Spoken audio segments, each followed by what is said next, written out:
Harry Redknapp. Harry Redknapp. Again, I don't think he's an all-timer, Dad. Harry Styles wins it for me. You think Styles won? Harry Styles number Styles won. Kane 2. Or Potter 2. No, Potter 2. Potter 2. Harry You're putting Kane. Potter above Kane. Yeah, mate, the impact he's had. Potter's impact is off the chart. Phenomenal. Also, I think the thing with... Look, I think we're going to run out of time here, but I do think the thing with Harry Potter is the weight that was on his shoulders. So much pressure. That kid was sleeping under the stairs. He dragged an entire family of Weasleys to the championship. You know what I mean? Can I say this? Can I say this? Yeah. Right. Genuinely, Prince Harry is coming on the show in a few weeks' time. Okay. He's number one. The Duke's going to come here. We'll discuss this fully. We'll save then. it. We'll save it for then. He's number one now. We'll save this for... Right. So, but, oh, God, this is a great question. If there was ever a moment that highlighted just how much Prince Harry's public image has shifted, this may be one of the clearest examples yet. A television appearance that many expected to be friendly instead sparked an unexpected conversation, not because of what Harry said, but because of what happened around him. I've got a feeling that, oddly, this World Cup to the Euros might be the greatest period of Harry Kane's 100%, career. yeah. And I think now he's cleansed himself of Tottenham. Yes. He can fully become the player that we always knew he could be. You can actually like him now. Correct. It's a little football joke. Where does he rank on the list of all-time British Harrys to you guys? That's a great question. Yeah. That is a great question. There's some great... You guys got That's more a Harrys great than question. any other country in the world. That is a sensational question. For me, you've got Prince, Styles, Potter, Kane. Wow. Wow, that's some Harrys, you know. Let's think about this now. Harry Hill, does he make it? No. Okay. I mean, I love him, but I don't think he's in the all-timers. I don't think he's an all-timer. Yeah. Harry Seacombe, again, a legend. Right, Dad? But not an all-timer. Okay. I'm Harry Belafonte. Harry Belafonte, but not British. Not So we're British. going British Harrys. we really, this show is only an hour long, I know, and I I'm feel sorry like to we bring could this up sit. right now. I feel like we could sit here through to the breakfast show tomorrow. Viewers noticed something unusual as comedian James Corden hosted a discussion ranking the most famous British people named Harry. It should have been an easy opportunity for the Duke of Sussex to receive a lighthearted endorsement from someone long considered part of his Hollywood circle. Instead, the conversation took a different turn, leaving many people questioning whether some of Harry's closest celebrity relationships have quietly cooled in recent months. With friends like James Corden, Prince Harry certainly doesn't really need any enemies, because the only major TV appearance that the Duke of Delusion has been able to secure over the course of the FIFA World Cup has been with his comedian mate. And James Corden is the type of guy who wants to be friends with celebrities. And what's interesting is that I think he is regretting the fact that he decided to align with Harry and Meghan over the British royal family in recent weeks. We've seen that their relationship has cooled, especially, of course, because Corden is genuinely close with David Beckham, and David Beckham and Victoria Beckham are genuinely horrified with the way that Prince Harry and Meghan Markle treat people. And while we discussed earlier in the week that Corden had made this big announcement about Prince Harry appearing on his World Cup US TV show in a couple of weeks' time, that will be after the trip, if it happens, to the United Kingdom. What I didn't show you is the fact that actually the whole segment was designed to be a dig at Prince Harry, because Corden and his guests, who included his dad, Ian Carmel, who is a guy with the moustache who used to work with him on The Late Late Show, and the England footballing legend Rio Ferdinand, planned a whole segment debating, as a result of Harry Kane, England's captain at the Football World Cup's brilliant performance this week. They had a whole section debating who were the best Harrys in England. And let's just say James Corden makes it clear, because he's also best mates with Harry Styles, that the Prince is not up there. James Corden has publicly shared a friendship with Prince Harry for years. He famously interviewed Harry on an open-top bus through Los Angeles after the Duke stepped away from royal duties, and their relationship appeared strong enough that many assumed Corden would naturally defend him whenever his name came up. I've got a feeling that, oddly, this World Cup to the Euros might be the greatest period of Harry Kane's 100%, career. yeah. And I think now he's cleansed himself of Tottenham. Yes. He can fully become the player that we always knew he could be. You can actually like him now. Correct. It's a little football joke. Where does he rank on the list of all-time British Harrys to you guys? That's a great question. Yeah. That is a great question. There's some great. You guys got That's more a Harrys great than question. any other country in the world. That is a sensational question. For me, you've got Prince, Styles, Potter, Kane. Wow. Wow, that's some Harrys, you know. Let's think about this now. Harry Hill, does he make it? No. Okay. I mean, I love him, but I don't think he's in the all-timers. I don't think he's an all-timer. Yeah. Harry Seacombe, again, a legend. Right, Dad? But not an all-timer. Okay. Harry Belafonte. Harry Belafonte, but not British. Not So we're British. going British Harrys. we really, this show is only an hour long, I know, and I I'm feel sorry like to we bring could this up sit. right now. I feel like we could sit here through to the breakfast show tomorrow. Yet, during a recent football-themed television segment celebrating England captain Harry Kane's performances, Corden and his guests debated which Harry deserved to be considered Britain's greatest. Names like Harry Styles, Harry Potter, Harry Redknapp, and several other well-known figures were enthusiastically discussed, while Prince Harry received remarkably little support. Okay, so you'll note there the only person who suggests that Prince Harry should be at the top of the list is Ian Carmel.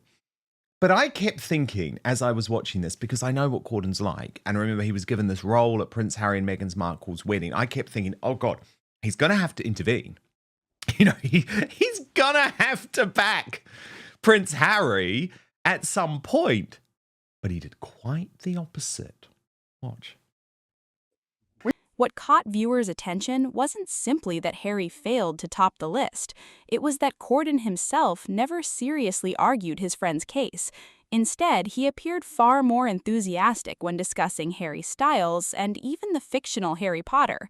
When one guest briefly mentioned Prince Harry, the moment quickly passed without any passionate defense from the host.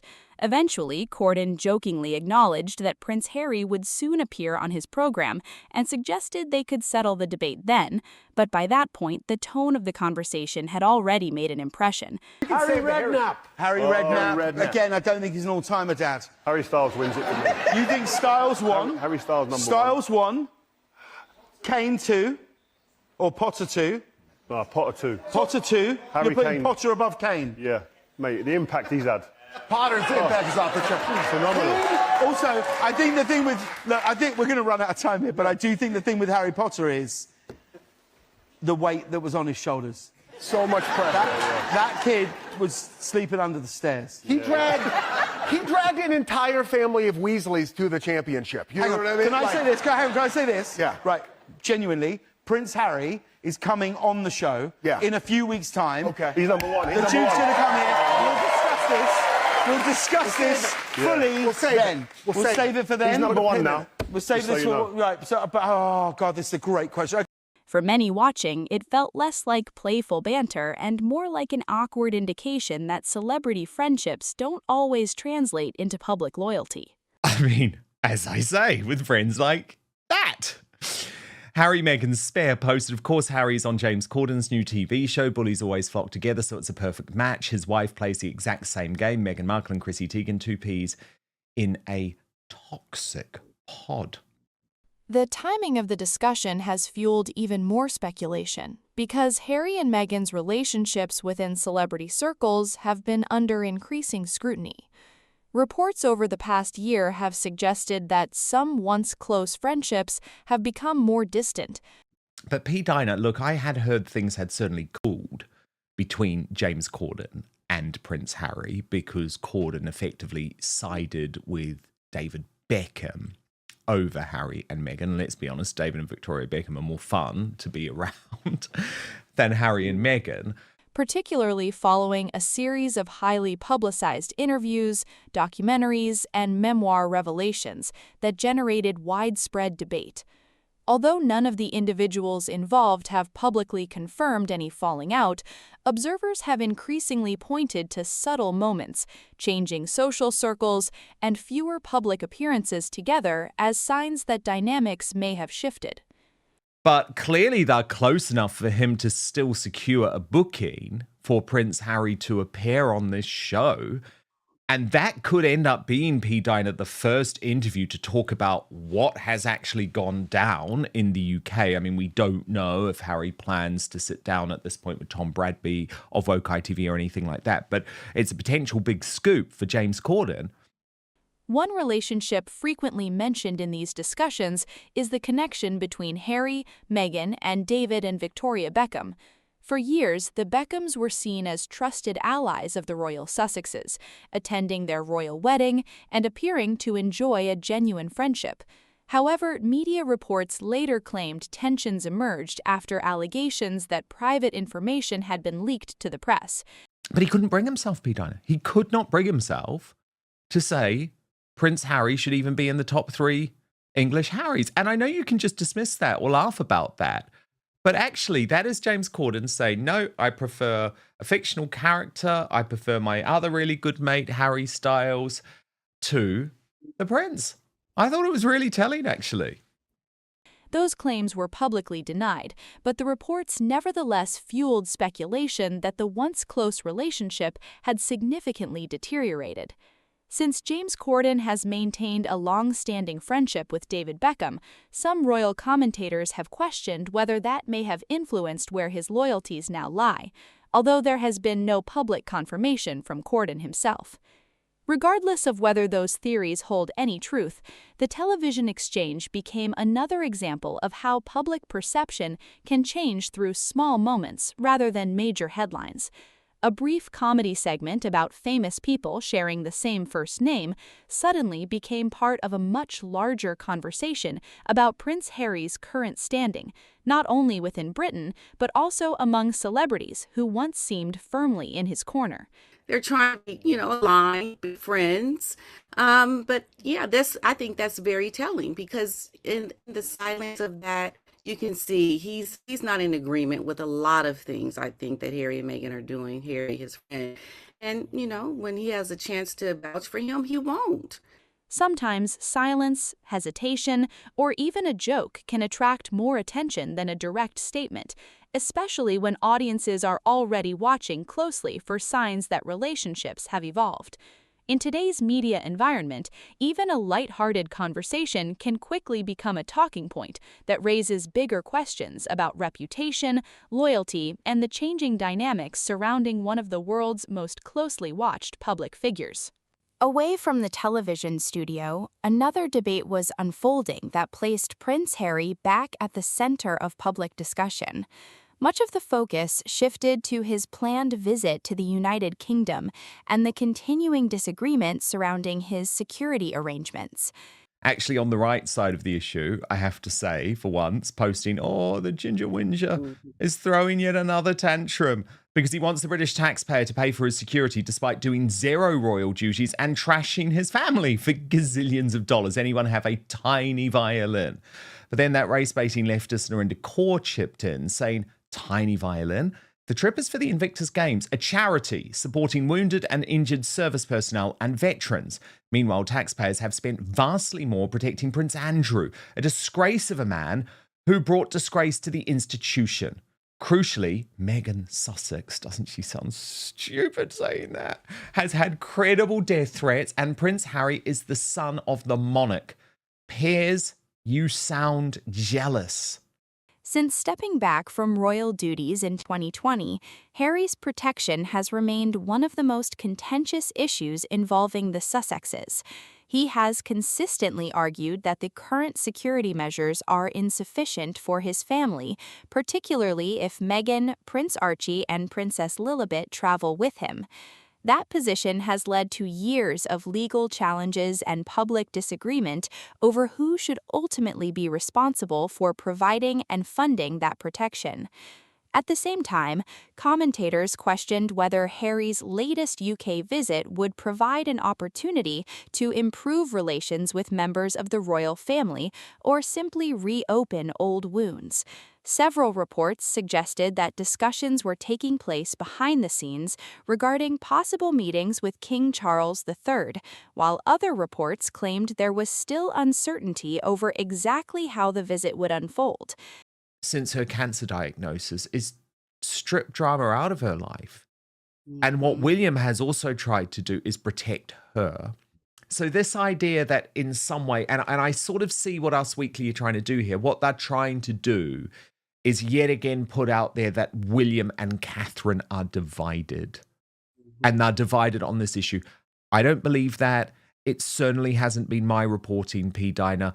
I would argue they are equally united on the idea that they are moving on from the Harry and Meghan drama. And they're not going to keep on buying into the soap opera nature of this. But look, Harry's team want people to think. As has often been the case in recent years, conflicting accounts emerged almost daily, making it difficult to separate genuine developments from speculation. Attention soon turned toward Prince William and Catherine, Princess of Wales, after rumors circulated that Catherine was encouraging some form of family reconciliation. That William is interested in a meeting or Catherine is interested in a meeting. I just personally don't buy it. Do you? No, I don't buy it at all because Catherine is focusing on her health. You have to imagine Harry and Meghan have not apologized, nor do they plan to. They haven't changed anything about themselves. They haven't changed their stance on the royal family. They haven't changed how they're going to now be forgiving and sorry for what they have done. Why would you think that Catherine would suddenly want to bring Harry back in on the condition that nothing's changed? They're not apologizing. Why would she do that? Because she knows that you're not bringing in someone that wants redemption or who wants to be forgiven for all that they have done. Catherine cannot take that risk, and she certainly would not go against her husband. This is a woman that supports her husband, and if he says no, then she, I'm almost certain, is aligned with that as well, because she's not going to go up against. I mean, can you imagine how... According to those reports, she supposedly hoped William might consider seeing Harry during the visit, particularly because opportunities for the royal cousins to spend time together have become increasingly rare. The stories also suggested Catherine herself would welcome the chance to see Archie and Lilibet. However, none of those claims were officially confirmed by Kensington Palace, and many royal observers questioned whether they reflected reality or simply anonymous speculation. Absolutely. So Piers is saying exactly what we're all thinking. And by the way, yes, I do have a tiny violin, okay? Because that's how I feel about Harry. Can you play it, please? The nonsense, okay? We're playing our violin for you, okay? So it's ridiculous. No, we're all thinking it, okay? Forget him. No. Yeah, that. Piers, he's got it going on when it comes to Harry and what he said. Yeah. Pete Diner, there was also a ludicrous report this week. Those skeptical of the reports pointed to the couple's recent approach to public life. Following Catherine's cancer diagnosis and subsequent recovery, both she and William have appeared determined to reduce unnecessary stress and concentrate on family, health, and official responsibilities. Throughout this difficult period, they have consistently projected a united front while avoiding public commentary on ongoing family disputes.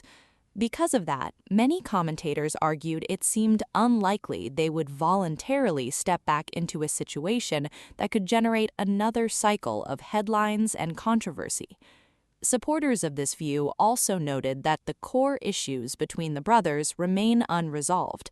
Despite occasional reports suggesting private communication still exists, there has been no public indication that the deeper disagreements have been settled. Yeah, I think you can see with people who are friends with Harry and Meghan, they know when, their friends are not good actors or they're not really doing the right thing. They're not going to come out and say it. And it's in moments like this where you can truly see how they really feel. But they're not going to come out and vouch for you. They're not going to, really stand up for you because they know, you have bad behavior, but they can't really come out and address it because they're The publication of Harry's memoir, along with previous interviews and documentaries discussing private family matters, created lasting tensions that cannot simply disappear overnight. Until there is clear evidence of meaningful progress, many believe both sides are likely to continue keeping their distance rather than rushing toward reconciliation. The discussion surrounding Harry's security only added another layer of complexity. Critics argued that he voluntarily stepped away from working royal duties while continuing to expect certain privileges associated with that role. Others countered that, regardless of constitutional status, Harry remains the son of the reigning monarch and faces unique security concerns because of his lifelong public profile and military service. The issue has therefore become far more than a financial debate. It now represents a broader disagreement over Harry's place within the institution he left behind. because that's what you do. You know when they're not doing good things, when they're being bad actors or whatever, and you just don't come out and vouch for them. That's what you do, but you still try to maintain, some type of friendship, being cordial, keep it very low level, not a close friendship, but still, okay, we're still kind of buds, but not going to make you like really on the top of this list of mine. And Pete, Anna, this Prince Harry debacle this week has caused other celebrity culture war splits. Piers Morgan. Public opinion remains sharply divided. Some people sympathize with Harry's concerns about protecting his family, particularly after speaking openly about threats he says they have received. Others believe the ongoing legal battles and repeated public disputes have only deepened divisions instead of helping resolve them. As every new report emerges, reactions continue to split along familiar lines, demonstrating that nearly every development involving the Duke of Sussex now generates intense debate, regardless of how significant or insignificant the original story may have been. As discussion over Prince Harry's UK visit continued, another conversation began gaining momentum among royal commentators and sections of the British media. Some journalists openly admitted that they may have misread the situation surrounding the Duke of Sussex. For months, there had been growing speculation that Harry was looking for a quieter relationship with the royal family and wanted to reduce public conflict. Those expectations led some observers to believe his return to Britain could mark the beginning of a more stable chapter. But as new developments emerged, several commentators began questioning whether that optimism had been misplaced. Do you think there's any jealousy, Pete Diner? Is that really what this is about? Or is actually Piers just spitting facts in this case? Like, he has done zero royal duties, actually, but also he has trashed his family. And I would add to that, Pete Diner, as a Brit, he trashed us. He trashed the country.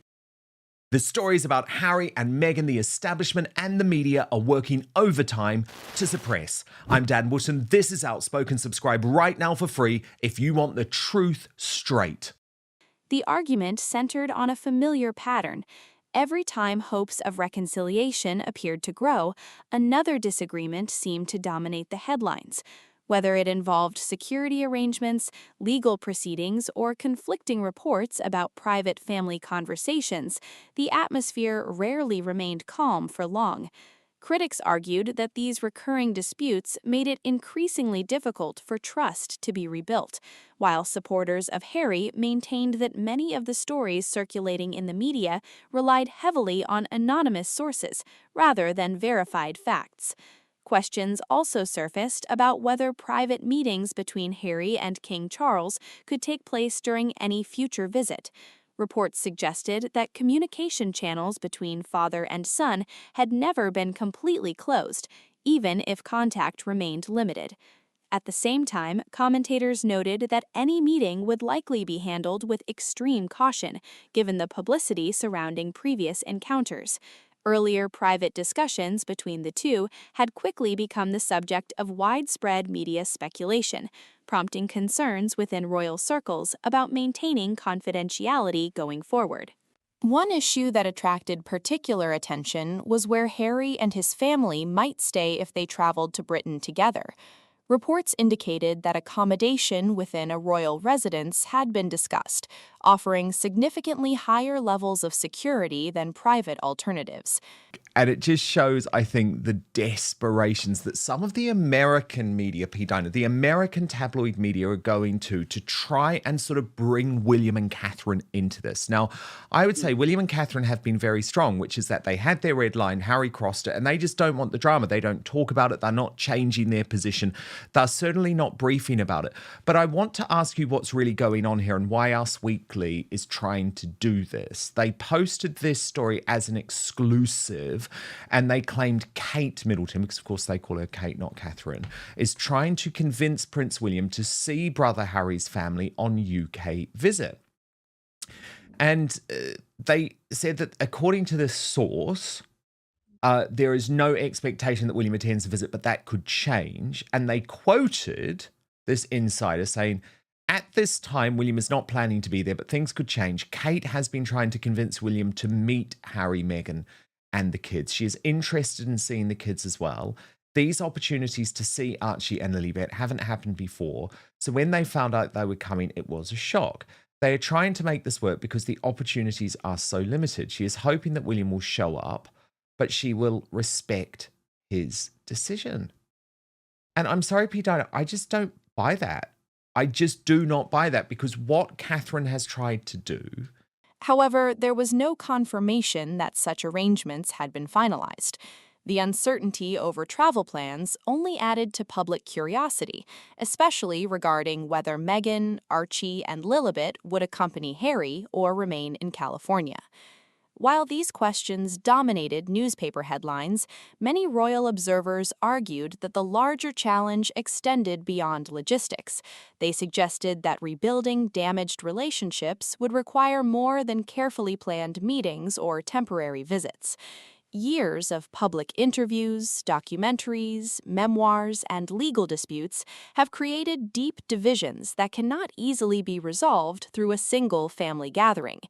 Even if conversations continue behind closed doors, genuine reconciliation would likely depend on restoring confidence and rebuilding trust over time, rather than expecting immediate breakthroughs.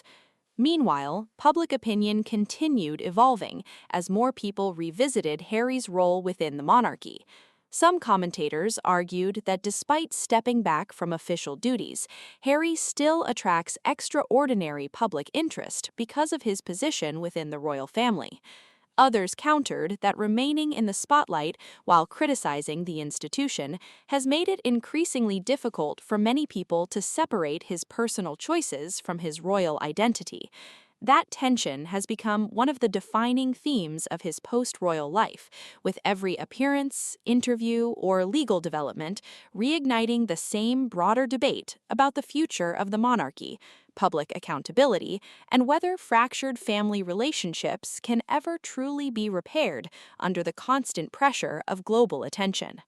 Beyond the ongoing discussion surrounding Prince Harry, attention also shifted to several developments involving other members of the royal family that highlighted how different the institution's current priorities appear to be. One of the more widely discussed moments came when Queen Camilla met author J.K. Rowling during Royal Week in Scotland.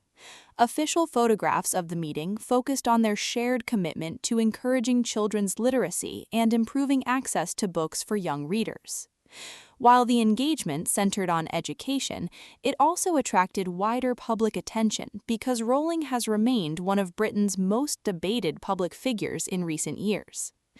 By publicly sharing the meeting, Buckingham Palace appeared focused on highlighting charitable work and literacy, rather than engaging with the controversies that have surrounded the author. At roughly the same time, another royal appearance generated a lighter conversation after Sophie, Duchess of Edinburgh, debuted a noticeably shorter hairstyle during an engagement in Hertfordshire. Although it was a relatively small story compared with the ongoing headlines involving the Sussexes, many royal followers welcomed the focus on routine engagements instead of family tensions. For supporters of the monarchy, these appearances served as reminders that the institution continues carrying out hundreds of public duties each year, regardless of the constant attention surrounding Harry and Meghan. Meanwhile, King Charles III and Prince William continued their annual program of engagements in Scotland, meeting charities, community organizations, and local leaders as part of a long-established royal tradition. Their schedule reflected an effort to emphasize continuity and public service, rather than responding publicly to the latest media speculation. Throughout recent years, senior members of the royal family have generally maintained a policy of avoiding direct responses to stories involving the Duke and Duchess of Sussex, choosing instead to let official engagements remain the primary focus of their public role. That contrast has become increasingly noticeable. While Harry and Meghan frequently dominate headlines through interviews, legal cases, documentaries, or reports about family relationships, the working royals have largely concentrated on public appearances tied to healthcare, education, environmental projects, and community organizations. Supporters argue this strategy reinforces stability within the monarchy, while critics believe it leaves too many questions unanswered. Either way, the difference in approach has become impossible to ignore. The broader debate surrounding Prince Harry also reflects something much larger than one family's disagreements. Since leaving royal duties in 2020, every major development involving the Duke of Sussex has prompted wider conversations about privacy, public accountability, media influence, institutional tradition, and personal independence. Admirers view Harry as someone determined to protect his family and speak openly about his experiences, while critics believe his repeated public disclosures have made reconciliation increasingly difficult. Those opposing interpretations continue to shape almost every headline connected to his name. What remains undeniable is that Prince Harry continues to be one of the world's most closely watched public figures. Even a brief television joke, an unconfirmed report about a family meeting, or speculation surrounding travel arrangements can dominate international news cycles for days. Whether those stories ultimately prove significant or quickly fade away, they illustrate just how closely every move involving the Duke and Duchess of Sussex is scrutinized by audiences around the world. For now, the future of Harry's relationship with the royal family remains uncertain. Official statements remain limited, private conversations stay largely behind closed doors, and many reports rely on unnamed sources that are impossible to independently verify. Until there are clear actions rather than speculation, much of the public discussion will continue to be driven by interpretation rather than confirmed fact. What is certain, however, is that the story surrounding Prince Harry, his family, and the monarchy continues to evolve, ensuring that every appearance, every comment, and every public interaction will remain under an intense spotlight for the foreseeable future.